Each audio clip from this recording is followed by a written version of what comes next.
ధ్యానం అంటే ఏమిటి స్వామి? ఆత్మలో ఉంటూ సహజ స్థితి నుంచి ఏ విధమైన చలనము లేకుండా ధ్యానం చేస్తున్నానన్న భావం కూడా లేకుండా ఉండటం. ధ్యానానికి సమాధికి తేడా ఏమిటి స్వామి? మనస్సుతో ప్రయత్నపూర్వకంగా చేసేది ధ్యానం. సమాధిలో అటువంటి ప్రయత్నమేమీ లేదు. అయితే స్వామి, ధ్యానం ఎట్లా చేయాలి? నిజానికి ధ్యానం అంటే ఆత్మనిష్టే. మనస్సులో భావాలు మెదులుతున్నప్పుడు వాటిని తొలగించడానికి చేసే యత్నాన్ని సాధారణంగా ధ్యానం అంటారు. ఆత్మనిష్టే నీ సహజ స్థితి. నీవు నీవుగా ఉండు, అదే లక్ష్యం. స్వామి, అయినా భావాలు ఉదయిస్తూనే ఉంటాయి. వీటిని నివారించటమేనా మన ప్రయత్నం యొక్క ప్రయోజనం? అవును, ఒకే ఒక భావం మీద మనస్సు లగ్నం చేయటమే ధ్యానం. ఇలా ఇతర భావాలని తొలగిస్తాం. భావాలని దూరంగా ఉంచడానికే ధ్యానం.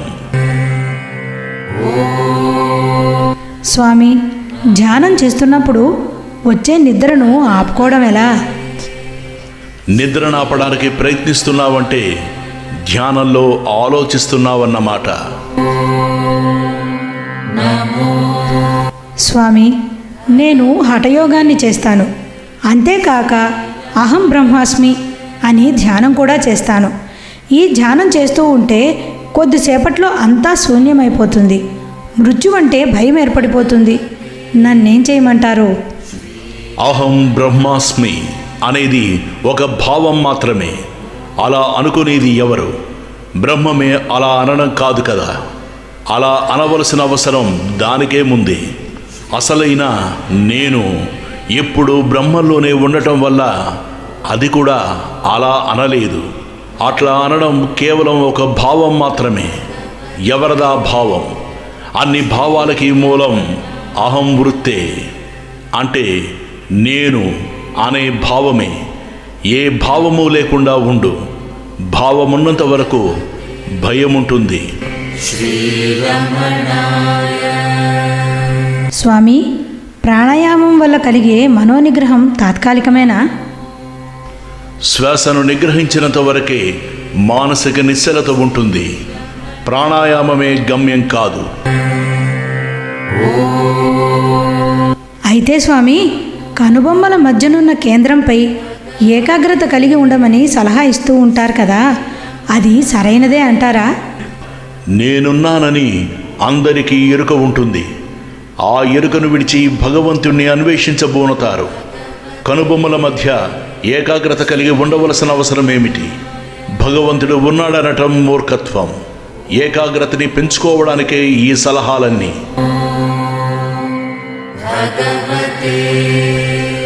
భగవాన్, నేను శాస్త్రాలని అభ్యసించలేదు. ఆత్మవిచార పద్ధతి నాకు కష్టం అనిపిస్తుంది. నాకు 7 పిల్లలు, సంసారం ఉన్ను, ఇంటి పనులు కూడా ఉన్నాయి. అందువల్ల ధ్యానానికి ఏ మాత్రం తీరిక దొరకదు. నాకు సులభమైన మార్గాన్ని బోధించగలరా? తనని తాను ఎరగడానికి మనిషికి ఏ అర్థమూ అవసరం లేదు. అలాగే ఆత్మ గురించి తెలుసుకోవడానికి ఏ శాస్త్రాలు చదవనక్కర్లేదు. ఈ విజ్ఞానాన్నంతా అనాత్మక విడిచివేయాల్సిందే. నీలో నీవు అహం అహం, నేను నేను అనుకో. ఇలా ఎల్లప్పుడూ అనుకుంటుంటే ఆత్మని చేరుకుంటావు. ఏ పని చేస్తున్నా అలాగే అనుకుంటూ ఉండు. నేను అనేదే భగవంతుని నామం. అన్ని మంత్రాలలోకి అదే మొదటిది. మహనీయమైనది ఓంకారం కూడా దాని తర్వాతే.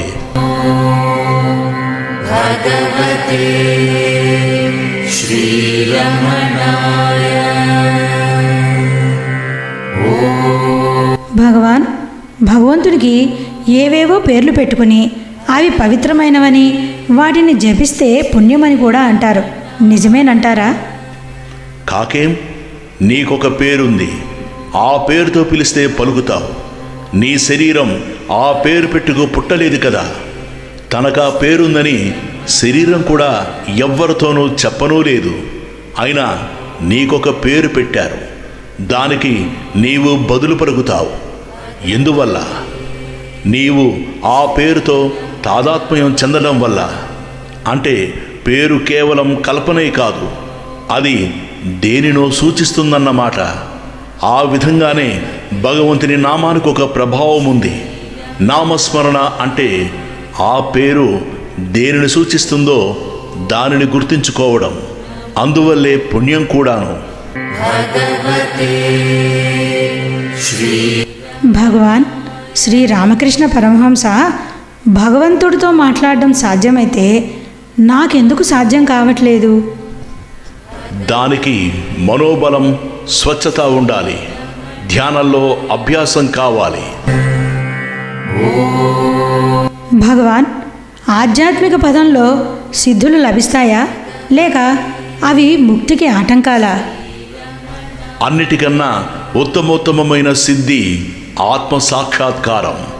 ఆ సత్యాన్ని గ్రహిస్తే అవిద్య మార్గాన వెళ్ళవు.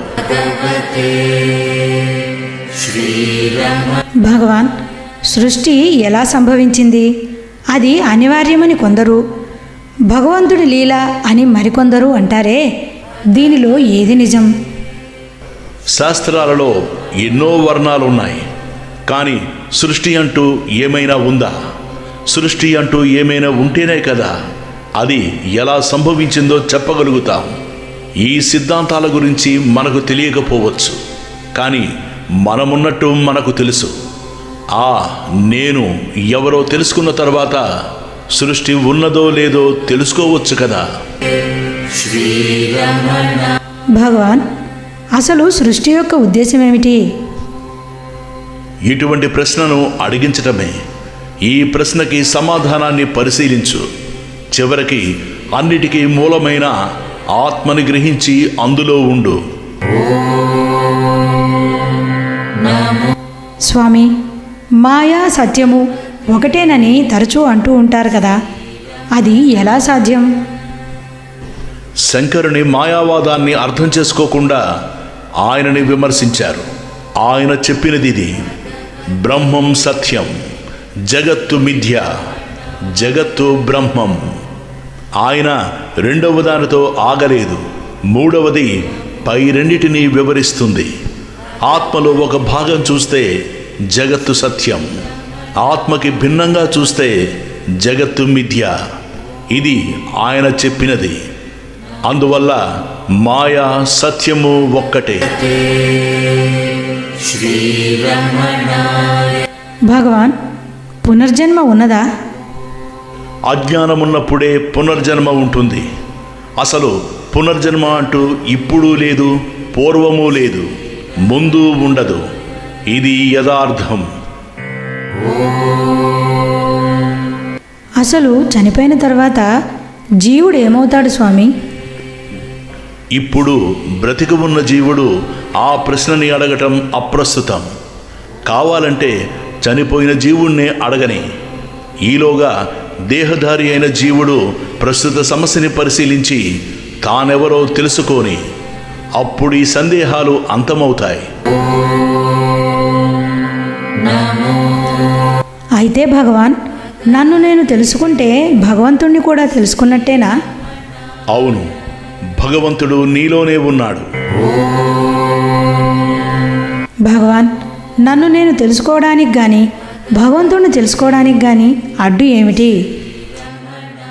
చంచలమైన నీ మనస్సు, విపరీత ధోరణులు.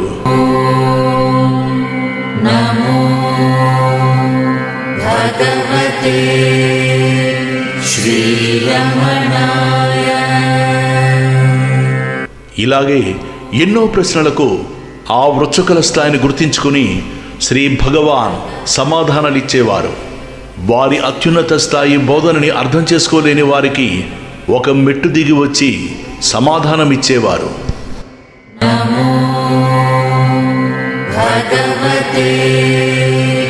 శ్రీరమణాయ.